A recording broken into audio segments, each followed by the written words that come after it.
From its evolutionary history to the gruesome legends surrounding it, here's why you should stay away from this island. Before we begin, be sure to subscribe to They Will Kill You. Hit the like button and request any topics you'd like to learn about in the comments section below.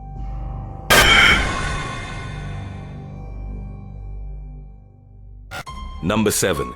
Ilha da Camada Grande.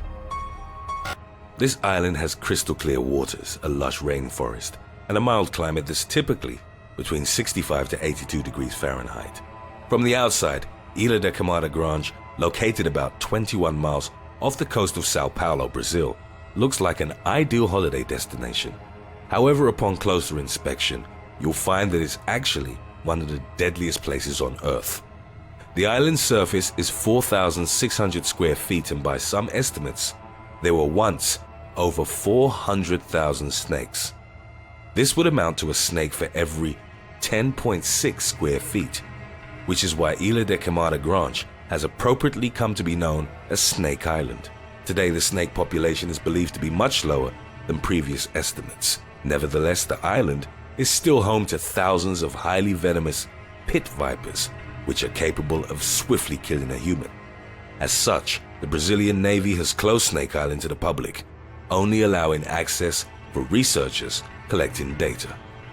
Number 6. History. Despite its reputation as one of the world's most dangerous places, the island was once populated. The name Ilha da Camada Grande roughly translates as Big Burnt Island. Its origins can be traced to an attempt by the local population to clear the land by deforestation. They burned off portions of the rainforest to make room for a banana plantation. A lighthouse was built in 1909 with the purpose of steering ships away from the island. Once it was converted to being automated in the 1980s, the last human inhabitants left the island. In fact, there aren't any mammals living on Snake Island at all. One of the most obvious questions is how the island became inhabited by so many snakes. The main theory is that about 11,000 years ago, rising sea levels separated Ilha da Camada Grande from mainland Brazil. The snake species that remained on the island evolved differently than the others. Since they'd basically become stranded on a strip of land, the snakes had no predators at ground level. This allowed them to reproduce at a rapid rate and spread throughout the island. They also didn't have much prey, as all the rodent population had disappeared, so they adapted accordingly.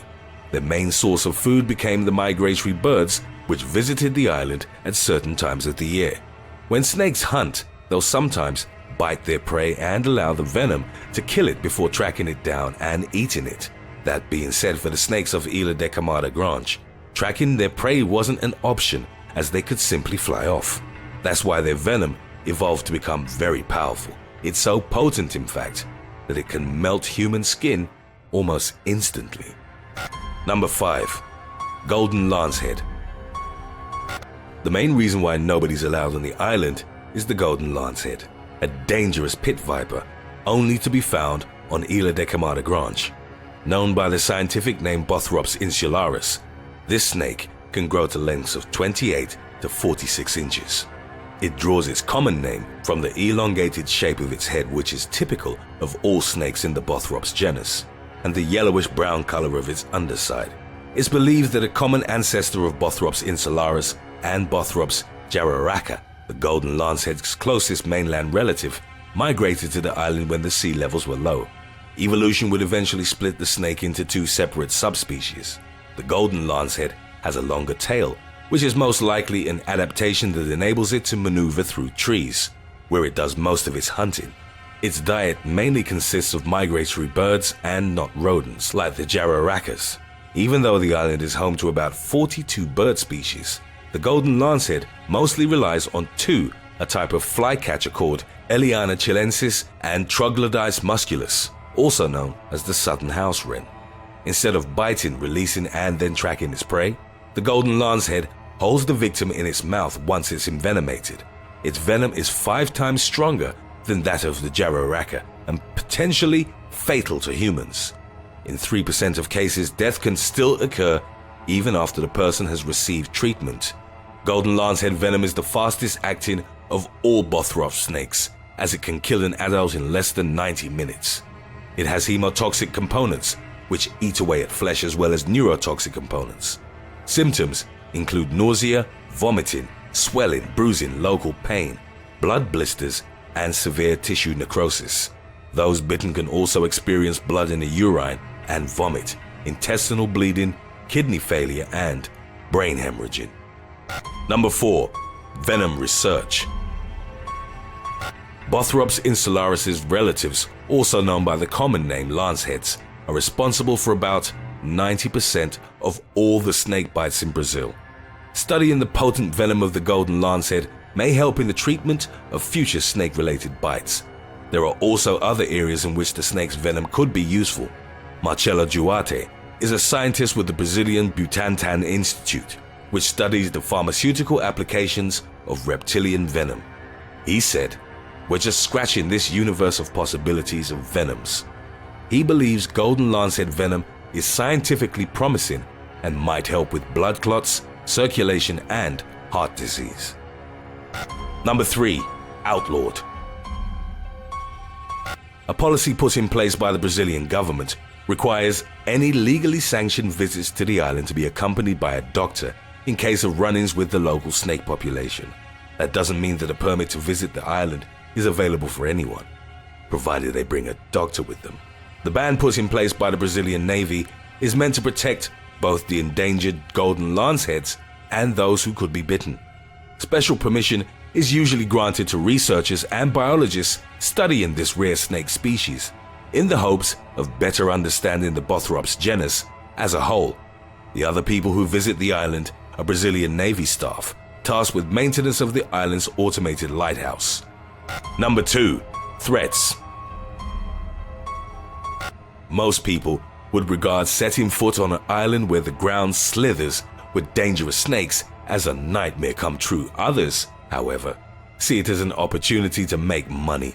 Because of the demand from animal collectors and scientists, golden lanceheads are a prized item on the black market. Wildlife smugglers, known as biopirates, risk their lives and legal consequences to trespass on the island in order to trap these snakes and sell them. The price for a golden lancehead reportedly ranges from $10,000 to $30,000.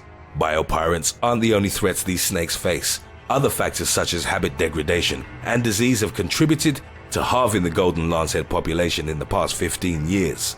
Since these snakes are only found on Ilha de Camargo Grande, their population was affected by whatever transformations the island went through. This included vegetation removal by the Brazilian Navy for building and maintaining a lighthouse, as well as the intentional fires started by those who wanted to make room for a banana plantation. There are currently anywhere from 2,000 to 4,000 golden lanceheads living on the island, and the species is considered to be critically endangered. As fragile as their numbers seem to be, stepping foot on the island can very well be a death sentence for anyone without training and protective gear. Number 1. Legends. It was inevitable that an island entirely populated by snakes would be surrounded by a fair degree of mythology. In the local legends, the vengeful, venomous snakes have taken their revenge on the people who dared colonize the island that was rightfully theirs. In one of the stories, a hungry fisherman went to the island to pluck some bananas, unaware of the dangers. He stepped carelessly and was bitten by a snake hanging from a tree branch. It's said that he was later found dead on his boat, sprawled in a pool of his own blood. Another story often repeated among locals concerns the last inhabitants of the island, the lighthouse keeper and his family. One night, they all fell asleep but had forgotten to close one of the windows. A snake slithered through it and bit one of the family members, who then awoke in screams. They all fled the home in a panic, racing to their boat, which was tied nearby. However, before they could reach the boat, they were viciously attacked by a large number of snakes. The man, his wife, and their 3 children were all killed. Other legends tell how the snakes got to the island in the first place. It's said that Ilha de Camargo Grande was once a popular place for pirates to bury their stolen treasure. They supposedly left the snakes behind as protection and brought handlers with them whenever they had to retrieve their loot or add to it. Thanks for watching. What else do you know about Snake Island? Tell us all about it in the comments section below.